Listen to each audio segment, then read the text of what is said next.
क्या आपका भी सपना है एसएससी में नौकरी लेने का? आपकी भी हाइट कम है? यदि आपकी हाइट कम है और आपका सपना है एसएससी में नौकरी लेने का और आपका मैथ भी कमज़ोर है तो आप सही वीडियो पर आए हैं। मैं आपको आज एक ऐसे एग्ज़ाम के बारे में बताऊंगा जिसमें आपका अगर मैथ कमज़ोर भी है तब भी कोई दिक्कत नहीं, आपकी हाइट कम है तब भी कोई दिक्कत नहीं होने वाली, आपका चश्मा लगा है तब भी कोई दिक्कत होने वाली नहीं है। आप बस रीजनिंग, आप इंग्लिश और जनरल अवेयरनेस के दम पर एग्ज़ाम क्वालिफाई कर सकते हैं और आप 35,000 की नौकरी, सरकारी नौकरी ग्रैब कर सकते हैं। तो हेलो एवरीवन, कैसे हैं आप सभी? Hope you are doing well and welcome you all on my YouTube channel targeted with Akhil में।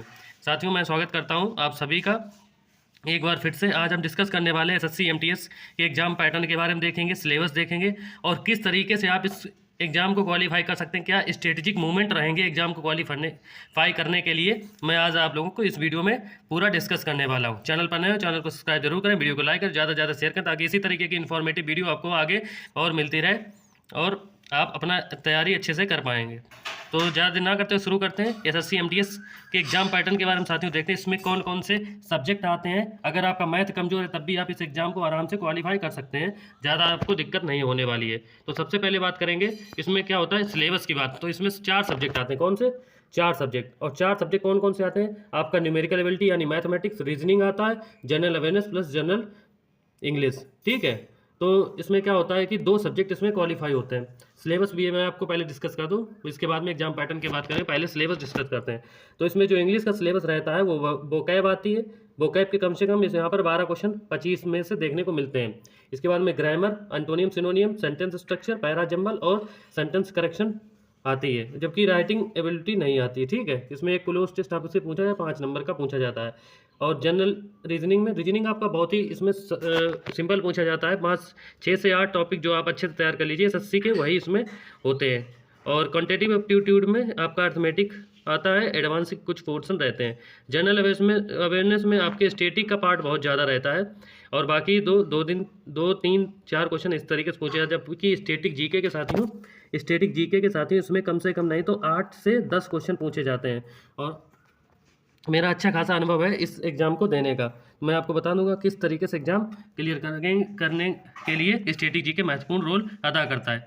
अब देख लिया सिलेबस, इसके बाद में हम लोग बात करेंगे कि वेटेज क्या रहता है, टॉपिक वाइज वेटेज क्या रहता है सभी सब्जेक्ट का। तो इंग्लिश में देखेंगे तो इंग्लिश में स्पोर्टिंग एरर जो होती हैं साथियों, वो 3 क्वेश्चन स्पोर्टिंग द एरर के पूछे जाते हैं। Fill in the blanks 4 question कम से कम। सेंटेंस इंप्रूवमेंट 3 क्वेश्चन, वही पैरा जंबल जिन्हें हम लोग बोलते हैं।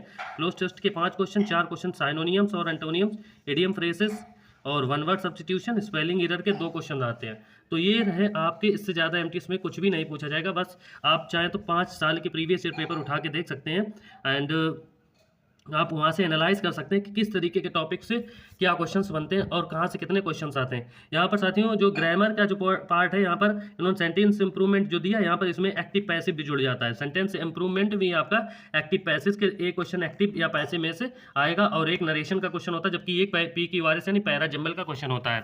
ठीक है, आगे देखेंगे लॉजिकल रीजनिंग में क्या क्या किस तरीके से सवाल पूछे जाते हैं। लॉजिकल रीजनिंग में आपके क्लासिफिकेशन से 1-2 सवाल आते हैं। यहाँ पर वर्ड क्लासिफिकेशन हो सकता है, नंबर का क्लासिफिकेशन हो सकता है। एनोलॉजी के 4 क्वेश्चन सीरीज के आते हैं। कोडिंग डिकोडिंग के आते हैं। Venn diagram, syllogism, missing number, order and ranking के क्वेश्चन आते हैं। पजल के क्वेश्चन नहीं आते हैं साथियों। पजल का आएगा तो एक क्वेश्चन छोटा सा आएगा, आपको एक टेबल बना के उसको सॉल्व कर लेना है। ठीक है, नॉन वर्बल के 4 क्वेश्चन यहाँ पर पूछे जाते हैं, जिसमें मुख्यतः होते हैं कौन कौन से, मिरर इमेज और वाटर इमेज के मुख्यतः क्वेश्चन इसमें पूछे जाते हैं। क्वांटिटेटिव एप्टीट्यूड में देखेंगे अलजेब्रा का एक क्वेश्चन आता है, एडवांस के भी 2-4 क्वेश्चन आते हैं। जबकि यहाँ अगर आपकी मैथ, क्योंकि इसमें 2 पोर्शन क्वालिफाई है, रीजनिंग और मैथमेटिक्स, यहाँ पर आपको केवल क्वालिफाई करना, वो भी 30% मार्क्स के साथ। 30% मार्क्स के साथ आपको टोटल 50 क्वेश्चन होंगे रीजनिंग और मैथ में, उसमें सिर्फ आपको 12 क्वेश्चन सही करने, यहाँ पर कोई निगेटिव मार्किंग नहीं होने वाली है। तो रीजनिंग का आपने देख लिया। इसके बाद हम लोग मैथमेटिक्स का देखेंगे किस तरीके से। तो अगर आप अर्थमेटिक मैथ भी करेंगे तब भी कोई, अगर आप मैथ ना भी करें रीजनिंग के दम पर, आप यहाँ पर सेशन 1 क्वालिफाई कर सकते हैं। मेन पार्ट आता है आपका जीएस का और इंग्लिश का। तो जीएस का पार्ट आपका बहुत इंपॉर्टेंट रोल प्ले करता है और यहाँ पर कई बच्चे क्या करते हैं, ज़्यादा अटेम्प्ट करने के चक्कर में 1/3 इसमें निगेटिव मार्किंग है इस पोर्शन में। तो बच्चे ज़्यादा अटेम्प्ट करने के चक्कर में क्या करते हैं कि निगेटिव मार्किंग में अपने नंबर गंवा देते हैं। तो आपको ऐसा नहीं करना है। जो क्वेश्चन डिक्टो आपको पता है उन क्वेश्चंस पे आपको हिट करना, बल्कि इसके बाद में ऑप्शन एलिमिनेशन बहुत ज़्यादा टेक्निक काम आती है एसएससी के एग्जाम में। क्योंकि अगर आप प्रीवियस पेपर देखेंगे तो अगर आप आपके पास एक आइडिया होता है how to eliminate the option first, ठीक है।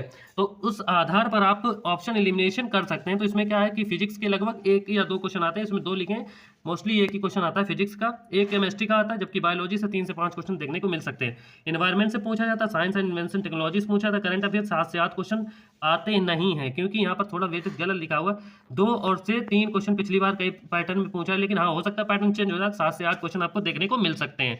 हिस्ट्री से आपको कम से कम 4 क्वेश्चन देखने को मिलेंगे। फेमस पीपल से आपको 1 या 2 क्वेश्चन, फेस्टिवल फेयर से, यहाँ पर ये क्या है, स्टैटिक वाला जो पार्ट है, स्टैटिक जीके का जो पार्ट है, ऑथर्स और बुक्स, ऑथर्स, स्पोर्ट्स, इस तरीके जो पार्ट हैं उसमें आपको कम से कम स्टैटिक जीके 8 से 10 क्वेश्चन आपको देखने को मिल सकते हैं। मैं आपको ये भी बताऊंगा स्टैटिक जीके कहाँ से तैयार करनी, किस बुक को फॉलो करना है जहाँ से आपकी स्टैटिक जीके में पकड़ हो जाए, ठीक है। ये रहा जनरल अवेयरनेस का पार्ट। अब मैं बात करने वाला हूँ आगे कि एग्जाम पैटर्न किस तरीके से रहता है। टोटल एग्जाम का जो मार्क्स होते हैं 270 मार्क्स से एग्जाम होता है, लेकिन मुझे इस 270 मार्क्स से मतलब नहीं है। यहाँ पर टियर 1 जो है पूरा क्वालिफाइंग है, इसमें 2 सेक्शन आते हैं, मैथ और रीजनिंग।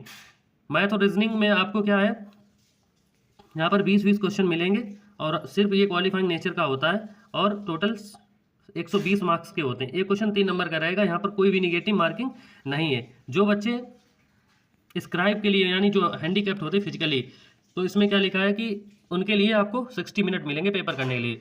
तो मैं आपको बताता हूँ कि टोटल नंबर ऑफ क्वेश्चन 90 होते हैं, जिसमें सेशन 1 में कोई भी निगेटिव मार्किंग नहीं है। सेशन 2 में आपकी 1/3 की निगेटिव मार्किंग रहेगी, जिसमें आपका 1 नंबर एक क्वेश्चन गलत करने पर कट जाता है, ठीक है, क्योंकि एक क्वेश्चन 3 नंबर का होता है इसलिए। तो देखेंगे टियर 1 सेशन 1 में 120 मार्क्स का होता है, इसमें आप सिर्फ 120 में से आप 30% निकालेंगे तो आपको ज़्यादा, क्योंकि इसमें टोटल आपको 12 क्वेश्चन करने होते हैं। 12 क्वेश्चन ये आपको क्वालिफाइंग के लिए करने होते हैं। 12 क्वेश्चन अगर आप यहाँ पर सही कर देंगे मैथ और रीजनिंग मिला के, तो आप यहाँ पर सेशन 1 क्वालिफाई कर जाएंगे, ठीक है। तो इसमें मुझे नहीं लगता कि मैथ और रीजनिंग की इतनी आपको तैयारी करने की जरूरत है। आप भी तैयारी कर रहे होंगे तो पढ़ते जाएंगे, केवल आप रीजनिंग करके यहाँ पर, बाकी रीजनिंग करके आप इंग्लिश और जनरल अवेयरनेस में अपना टाइम देकर इसको क्वालिफाई कर सकते हैं। आप अगर रीजनिंग को सिर्फ करें, मैथ आप एक बार स्किप भी करते हैं, क्योंकि अगर आपका सपना है एमटीएस की नौकरी एक नौकरी सॉलिड करने का, ग्रैब करने का, कि सबसे पहले एक नौकरी लग जाए, तो आप ये काम कर सकते हैं, जिसमें क्या है कि आप मैथमेटिक्स को थोड़ा हल्का सा साइड करके आप जीएस और इंग्लिश को ज़्यादा वेटेज को मान करके इसमें टाइम दे सकते हैं, क्योंकि आपकी मेरिट जो मेरिट जो रहेगी आपकी, वो जीएस और इंग्लिश के आधार पर ही बनेगी, ठीक है।